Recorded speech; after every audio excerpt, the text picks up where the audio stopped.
안녕하세요. 요즘같이 힘들고 어려운 세상에 이런 사업이라면 꼭 해야 되지 않을까요? 사람들이 가장 바라는 것을 아무 조건 없이 노력만으로 얻을 수 있는 그런 일이 있다라면 꼭 해봐야 되지 않을까요? 사람들이 살아가면서 가장 목말라 하는 것이 무엇일까요? 많은 사람들은 경제적, 시간적 자유를 얻기 위해서 많은 노력을 합니다. 경제적, 시간적 자유를 얻기 위해서 우리는 직장을 다니고 자영사업을 하고 투잡을 하고 쓰리잡을 합니다. 어떻게 해결되셨나요? 많은 사람들은 열심히 달리다 보면 뭔가 나아지겠지, 경제적, 시간적 자유를 얻을 때가 오겠지라며 열심히 달려보지만 점점 어려워진다라는 겁니다. 왜일까요? 제가 간단한 예를 한번 들어보겠습니다. 어떤 승객이 택시를 탔습니다. 그는 택시를 타자마자 전속력으로 달리세요 하고 재촉했습니다. 기사가 손님 어디로 모실까요? 라고 물었습니다. 그건 알 필요 없고 그냥 전속력으로 달리세요. 우리들의 삶이 바로 택시에 탄 승객과 같지는 않은가요? 우리는 어디로 가야 되는지도 모르면서 열심히 달려갑니다. 그러면서 늘 바쁩니다. 우리는 목적도 없이 그저 이쪽으로 달렸다 저쪽으로 달리지만 늘 허전하고 불안합니다. 왜일까요? 무엇이 잘못된 것일까요? 저는 도구의 선택이 잘 못되었다고 생각이 듭니다. 왜냐하면 부자 아빠 가난 아빠 책에 보면 현금 흐름 사사분명히 나옵니다. 이것을 돈 버는 도구라고 보면 95%의 사람들은 직장을 다니면서 자영사업을 하면서 전문직에서 일을 하면서 시간적, 경제적 자유를 얻으려고 한다라는 겁니다. 근데 이 분야는 직접 일을 해야 하는 노동 수입이기 때문에 시간적 자유를 얻기는 힘이 든다라는 겁니다. 그렇다면 사업가나 투자가에서 승부를 걸어야 된다는 건데요. 사업은 아무나 하나요? 투자는 돈이 있어야 투자를 하지라는 생각을 가진 분들이 계실 텐데요.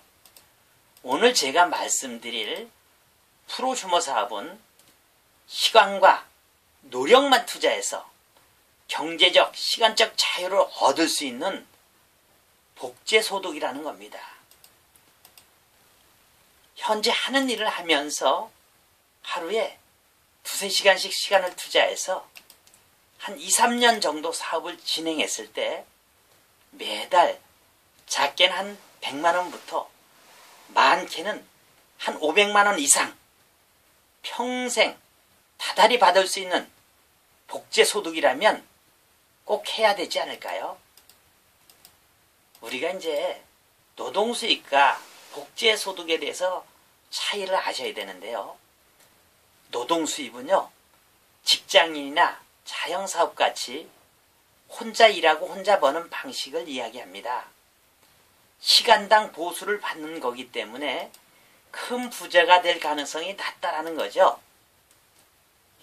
복제소득은 자신의 일을 여러 사람에게 나눠서 하게 하고 그로부터 발생한 부가가치의 일정 부분을 로열티 형태로 받을 때 더 많은 소득을 창출할 수가 있더라는 겁니다. 파이프라인의 우화책에 보면 이런 내용이 나오는데요. 물통소득에 대해서 이야기를 합니다. 물통소득은 노동수입이기 때문에 언젠가 물은 마르고 만다라는 겁니다. 왜 마르냐 하면 나이가 든다든가 아니면 몸이 아프다든가 하면 일을 할 수 없기 때문에 언젠가 수입은 끊기게 돼 있다라는 겁니다. 우리가 원하는 것은 지속적인 소득을 원하는 거죠. 파이프라인의 소득을 원하는 겁니다. 우리가 경제적, 시간적 자유를 얻기 위해선 그래서 복제소득, 즉 파이프라인 소득에서 승부를 하라는 겁니다. 두 번째로 또 우리가 생각해야 될 부분은 리스크 없는 사업을 하라는 겁니다. 우리가 이제 아무 사업이나 막 못하는 이유가 어디 있을까요? 돈이 없어서 못할 수도 있지만 더 중요한 부분은 위험성 때문이라는 겁니다. 정말 100% 돈 벌 수 있는 그런 일이 있다라면 남의 돈을 꿔다가라도 하지 않겠습니까? 근데 신문에 보니까 자영사업 2달 새 42만 명이 도산 폐업, 자영업 경기 취약, 휴폐업 늘어난다. 음식점, 세탁소, 목욕탕 줄줄이 쓰러져 해먹고 살 게 없다. 이런 내용입니다. 요즘 통계를 보니까 95%의 사람들이 5년 안에 망한다라고 돼 있습니다. 그래서 위험하기 때문에 아무 사업이나 할 수 없다라는 거죠. 그 다음이 자본, 경험, 능력, 기술 이런 게 필요한 것이죠. 근데 오늘 제가 말씀드릴 프로슈머 사업은 리스크가 없다라는 겁니다. 왜냐하면 자본이 들지 않습니다. 또 점포가 필요하지 않다라는 거예요. 그래서 위험성이 전혀 없다라는 겁니다. 또 누구나 할 수 있습니다. 왜냐하면 조건이 전혀 없습니다. 나이가 많던 적던 여자든 남자든 많이 배웠던 못 배웠던 누구나 할 수 있다라는 겁니다. 또 경험이 없이도 할 수 있고요. 부업으로도 가능합니다. 왜냐하면 생활비 바꿔 쓰는 게 사업이기 때문에 그렇습니다. 이와 같이 아무 조건 없이 노력만으로 원하는 것을 얻을 수 있는 그런 일이 있다라면 꼭 해야 되지 않을까요? 세 번째로 우리가 생각해야 될 부분은 시대에 맞는 사업을 하라는 겁니다. 예를 들어서 요즘 삐삐 대리점을 차려놓고 하면 될까요? 주산 부기하고는요. 필름 대리점은 어떨까요? 제가 없어진 직업에 대해서 이렇게 이야기를 하니까 이런 건 하면 안 되겠구나 이런 생각이 드실 텐데요. 지금 본인이 하고 있는 일이 빠르게 지고 있는데 못 보더라는 겁니다. 지금은 21세기라고 얘기하죠. 그죠? 어떻게 돈 버는 방법은 21세기로 돈을 벌고 계세요? 우리가 20세기와 21세기가 무엇이 다른지에 대해서 조금 말씀을 드려보겠습니다. 20세기는요. 1차 산업, 2차 산업, 3차 산업과 같이 점포를 가지고 하는 사업이었습니다.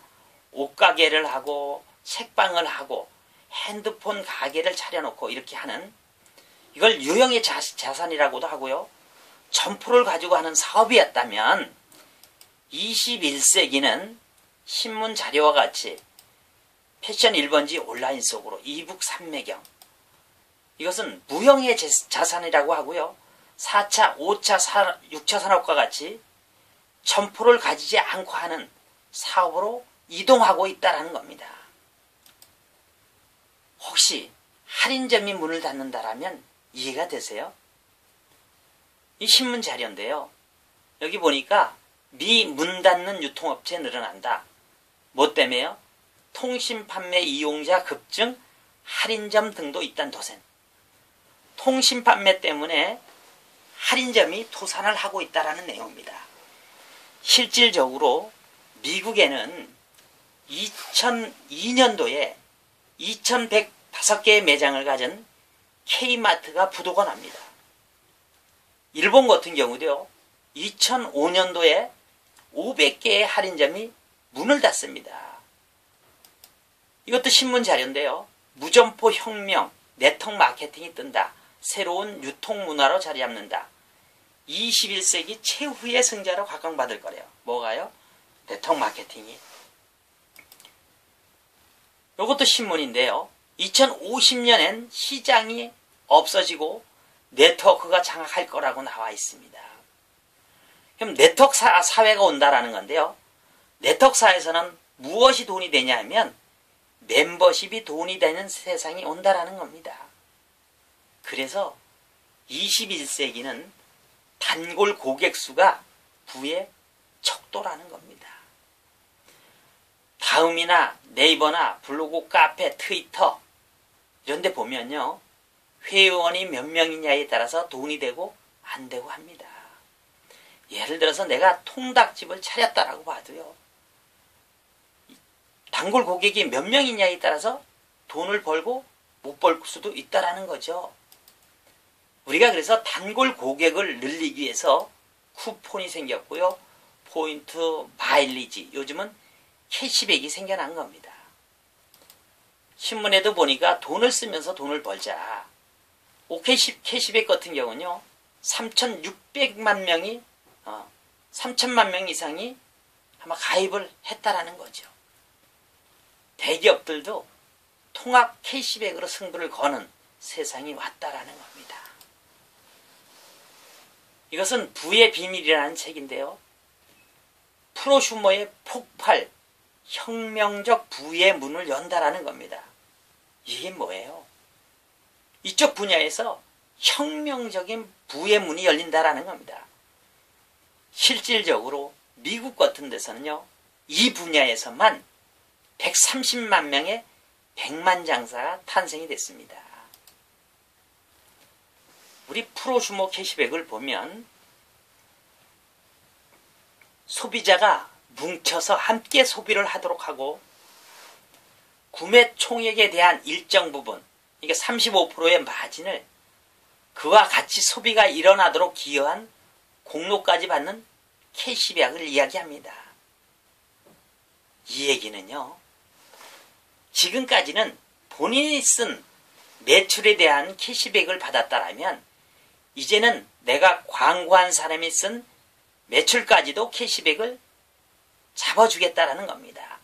이것을 돈을 쓰면서 돈을 버는 21세기형 소비라고 이야기를 하는 겁니다. 프로슈머 사업은요. 마트만 바꾸면 되는 사업입니다. 왜 마트를 바꾸냐 하면 모든 제품이 대형마트보다 쌉니다. 그리고 품질은 우수합니다. 무료 택배 해주고요. 그러면서도 마트 사장님들이 가져가던 35%의 마진을 소비자에게 현금으로 캐시백을 다 해주겠다라는 겁니다. 지금까지 일반 소비자들을 보면 공장에서 만들어진 제품을 총판, 도매, 소매, 그리고 대형마트와 같은 점포에 가서 돈을 쓰고 지출로 끝났던 것을 프로슈머들은 소비자가 뭉쳐서 공장과 직거래를 하면서 이런 매장을 차려놓고 가져가던 마진 35%를 이제는 소비자가 다 찾아오는 돈을 쓰면서 돈을 버는 21세기 프로 소비자라는 겁니다. 중개인은 몰락이라는 표현을 씁니다. 정말 중개인이 몰락할지 한번 보겠습니다. 보험, 지금까지는 우리가 어떻게 들었죠? 대부분이 보면 아는 설계사들한테 들었을 겁니다. 그럼 설계사들은 뭐 먹고 살아요? 수당이라는 걸 가져갑니다. 보통 자동차 보험 같은 경우는 한 6에서 8% 정도 먹습니다. 다른 생보사나 이런 경우는요. 작게는 한 200%부터 많게는 한 400%까지 찾아갑니다. 근데 프로슈머들은요. 직거래하면서 설계사들이 가져가던 마진을 다 소비자들이 찾아올 수 있다는 겁니다. 우리가 외국 여행을 갈 때도 마찬가지죠. 지금까지는 아마 길거리에 있는 여행사를 통해서 갔을 겁니다. 길거리에 있는 여행사들은요. 대부분이 소매 여행사들입니다.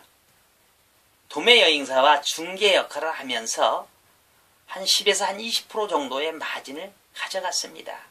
이제 모든 보험이 다 그런 건 아니지만, 여행이 다 그런 건 아니지만 대부분이 그랬다라는 겁니다. 프로슈머들은요. 도매 여행사와 직거래를 하면서 소매 여행사에서 가져가던 마진을 소비자가 찾아온다라면 어디를 통해서 여행을 다니겠어요? 핸드폰도 마찬가지입니다. 지금까지는 어때요? 핸드폰 가게에 가서 개통해서 쓰는 걸로 만족했죠. 이제는 소비자들이 직거래를 하면서 매장에서 가져가던 개통 수수료 아니면 대리점이 먹던 요금 수수료 이것을 모두 소비자가 찾아올 수 있는 곳이 있다라면 이제는 어디서 개통을 해서 쓰시겠어요? 다른 모든 제품도 마찬가지입니다. 같은 회사 같은 제품이면 싸다라는 대형마트보다 이렇게 쌉니다. 박티슈 같은 경우 한 2,000원 이상 차이가 나더라고요. 같은 회사 라면인데요. 키토산 식이섬유가 더 들었는데도 한 봉당 한 150원 이상 차이 납니다. 특히 화장품 같은 경우는요. 품질 대비해서 한 절반 정도밖에 차이가 안 납니다. 정말 써보실 수 있고요.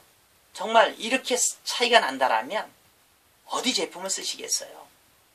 이렇게 대형마트보다 싸고 품질은 우수하고 무료 택배해주면서 마트 사장님들이 가져가던 35%의 마진을 다 소비자한테 돌려준다라면 어디서 쓰시겠어요? 그래서 전문가들도 21세기 최후의 승자로 각광받을 거라고 이야기를 하고 있습니다. 우리가 다단계와 이런 정통 네트워크 마케팅을 구별할 줄 알아야 된다는 겁니다. 다단계는요. 필요하지 않는데 사업이 된다니까 돈이 된다니까 제품을 구매해서 팔던지 재고를 또 안고 가든지 이렇게 하는 겁니다. 또 시중에 보면 막 4세트를 사면 싸게 주는 곳도 있어요. 그럼 예를 들어서 화장품 4세트를 샀다라고 보면 잘 파는 사람들은 팔면 되겠죠. 근데 못 파는 사람들은요. 4세트를 다 써야 되잖아요. 몇 년을 씁니까? 이런 것은 아니라는 겁니다. 그럼 정통 네트워크 마케팅은요. 어차피 써야 되는 제품입니다. 어서 사도 사야 되는데요. 가격, 품질 비교해 보시고 정말 손해볼 것이 없다라면 내가 이곳에서 바꿔 쓰면서 내 주위에 사랑하는 사람, 좋아하는 사람들에게 쓰는 방법을 안내해주는 그런 사업입니다. 이게 바로 정통 네트워크 마케팅이라는 겁니다. 시중에 보면요. 아메이라는 회사도 있습니다. 이 신문 자료인데요. 아메이 유통마진 최고 8배 폭리. 보통 4배에서 9배로 팔고 있더라는 겁니다. 한 20년 전만 해도요. 한국 제품보다 미국 제품이 월등히 좋았기 때문에 좀 비싸도 미국 제품을 썼다라는 겁니다. 근데 지금은요. 한국 제품이 월등히 좋으면서 가격이 반가격인 제품도 너무나 많다라는 겁니다. 그래서 이런 사업을 선택할 때는요. 회사 선택이 제일 중요합니다. 우리가 회사를 선택할 때는요. 첫 번째 법적으로 화자가 있는지 없는지를 아셔야 되고요. 또 남한테 피해를 주면서 내가 돈을 벌면 되겠습니까? 그래서 도덕적으로 윤리적으로 문제가 없는지를 보셔야 된다는 겁니다. 제품은 재구매 상품. 그건 뭐예요? 생필품이 얼마나 많이 들어가 있느냐. 왜냐하면 생필품을 안 쓰고 안 되는 거기 때문에 그렇습니다. 또 품질 좋으면서 가격 싼 경쟁력 있는 제품이 얼마나 많이 들어와 있느냐. 또 100% 소비자 만족 보증 제도를 선택하고 있느냐. 이런 것을 꼼꼼하게 따져보시라는 겁니다. 또 수익 구조는요. 합리적인지 피해 요소는 없는지 먼저 시작했다고 돈을 많이 가지고 가는지 이런 것을 꼼꼼하게 따져보시라는 겁니다. 제가 하고 있는 주식회사 하이리빙은요. 1996년도에 법인을 설립해서 영업을 개시한 그런 회사입니다. 이런 전자상 거래도 3년 연속 받았고요. 이건 나라에서 준 상입니다. 산업자원부장관상이죠. 또 소비자들이 뽑은 소비자 신뢰기업 대상 10년 연속 받고 있다라는 거고요. 제일 중요한 브랜드 좋아하시죠? 2014년도 올해 브랜드를 이끈 하이리빙이 12년 지속적으로 받고 있더라는 겁니다. 이런 상을 받는 회사가 있을까요? 하이리빙 외에는 없습니다. 이것만 보셔도 아마 이 분야에선 최고의 회사다라고 말씀드릴 수 있다는 거죠. 우리가 네 번째로 생각해야 될 부분은 생필품 사업을 하라는 겁니다. 아마 주위에서도 보면 생필품 사업은 망하지 않는다라는 이야기 들어보셨을 거예요. 왜 그러냐 하면 생필품의 장점을 보면 누구나 써야 한다라는 거죠. 안 쓰고 살 수 있는 사람은 없잖아요. 두 번째, 재구매, 반복 구매가 일어납니다. 이거 권하기가 쉽습니다. 그리고 단골 고객 늘리기가 쉽다라는 거예요. 아까 21세기 부의 척도가 뭐라고 했죠? 단골 고객 수라고 했잖아요. 정말 단골 고객만 늘린다라면 큰 부자로 살 수 있다라는 겁니다. 다섯 번째, 제일 중요하다고 생각하는 부분인데요. 사람을 변화시키는 교육 시스템이 있다라는 겁니다. 우리 삶을 보면 지금까지 내가 열심히 머리를 쓰고 노력을 하고 있는데 앞으로 나아가지 않는다면 나의 고정관념 틀에서 벗어나지 못하고 있다고 보셔도 된다라는 겁니다. 이걸 학습된 무기력이라고도 이야기하는데요. 고정관념에 대한 동물 실험을 많이 했습니다. 그 중에 한 가지를 말씀드리겠습니다. 원숭이 3마리를 우리 안에 가두고 높은 곳에 저렇게 바나나를 달아놨습니다. 근데 원숭이들이 바나나를 따려고 할 때마다 뜨거운 물이 나오게 해놨던 겁니다. 그래서 이 3마리의 원숭이는 몇 번씩 바나나를 따려고 뛰었겠죠. 근데 뜨거운 물이 나오니까 따진 못하고 몇 번씩은 다 도전을 해보지요. 근데 몇 번씩 하다 말고 다들 그 다음서부터는 하지 않더라는 겁니다. 그래서 어떤 실험을 했냐면 한 마리의 원숭이, A의 원숭이를 한 마리 빼고 D 원숭이를 하나 다시 넣었습니다. 그럼 D 원숭이는 바나나를 따려고 했을까요? 당연히 따려고 했겠죠.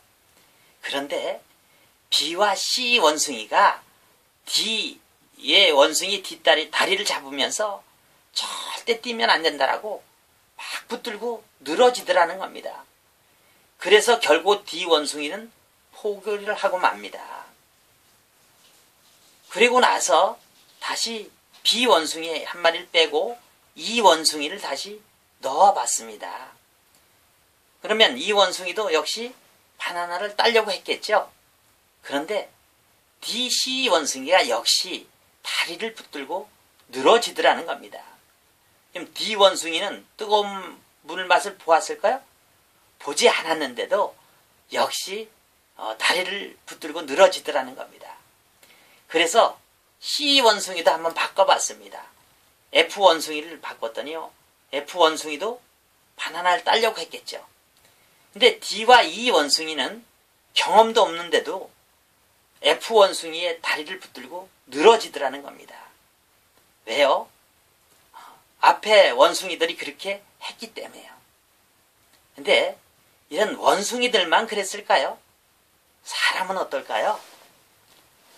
사실 사람의 고정관념은 더하다라는 겁니다. 우리 고정관념을 한번 보면요.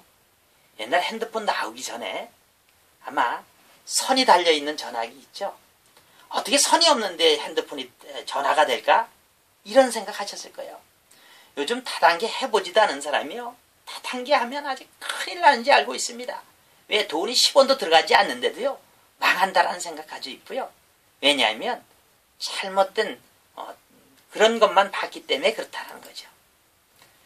할인점이 문을 닫는다라면 이해되세요? 실질적으로 제가 아까 말씀드렸잖아요. 우리나라도 일본보다 한 15년 정도 늦기 때문에 언제 문이 닫을지는 아마 이미 답이 나와 있다는 겁니다. 신문 자료에 보니까 20년 후면 현재 노동력이 5%만 필요하다고 되어 있습니다. 정말 그럴까요? 이 10년 전 신문인데 이건 얼마 전 신문이에요. 핸들 브레이크 없는 차가 개발이 됐습니다. 이런 차가 나온다라면 어떤 세상이 올까요? 한번 우리가 생각을 해보셔야 된다는 겁니다. 하이리빙 사업은요. 아무 조건 없이 3개사의 핸드폰 대리점권을 준 겁니다. 여행사를 할 수 있는 거고요.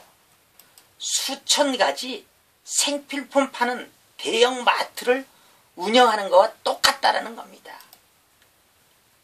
아직까지도 돈을 들여서 가게를 차려서 이렇게 해야지만 내 가게라는 생각을 가지고 있습니다. 돈을 10원도 들이지 않고 내 가게를 운영할 수 있다는 것을 깨닫지 못하는 사람들이 너무나 많다라는 겁니다. 일자리 창출도 마찬가지입니다. 예를 들어서 대형마트 사장님들의 매출을 하이리뱅에서 올렸다 라고 봤을 때 한 달에 1,000억이 매출이 오르면요 350억이 소비자한테 풀립니다. 그럼 일자리 창출이 얼마나 될까요? 이제는 새로운 일자리 창출되는 곳이 있어야 된다는 겁니다. 이와 같이 고정관념을 깨야지만 성공이 보입니다. 지금보다 더 나은 삶을 살기 위해서도요. 성공하기 위해서도 변하셔야 된다는 겁니다. 성공자와 실패자를 보면 이런 실패자들은 부정적인 생각을 가지고 있습니다. 근데 긍정적인 생각으로 바꿔야 된다는 거예요. 게으른 사람은 부지런해져야 되고요. 인간관계를 못하던 사람은 인간관계를 잘하는 쪽으로 바뀌어야 된다는 거예요. 까칠한 사람은 이해심 넓게 바뀌어야 된다는 거죠. 생각이 바뀌면 행동이 바뀌고 행동이 바뀌면 습관이 바뀝니다. 그럼 마인드가 바뀌게 되면 성공으로 갈 수 있는 거죠. 저는 제일 좋은 부분이 하이리빙은 사람을 변화시키는 성공 시스템이 있다라는 겁니다. 제가 누구 앞에서도 이런 강의했던 사람이 아닙니다. 하이리빙에 와서 이렇게 많은 사람 앞에서도 강의할 수 있는 사람으로 바뀌었다라는 거죠. 그래서 하이리빙 사업의 성공 핵심은 변화라는 겁니다. 변화하셔야지만 하이리빙에서도 성공을 하실 수가 있습니다. 이렇게 아무 조건 없이 노력만으로 내가 원하는 것을 얻을 수 있는 일이 있다라면 꼭 해야 되겠죠. 우리 사장님들 변화하셔서 이런 멋진 크루즈 여행을 하면서 평생 사시길 바랍니다.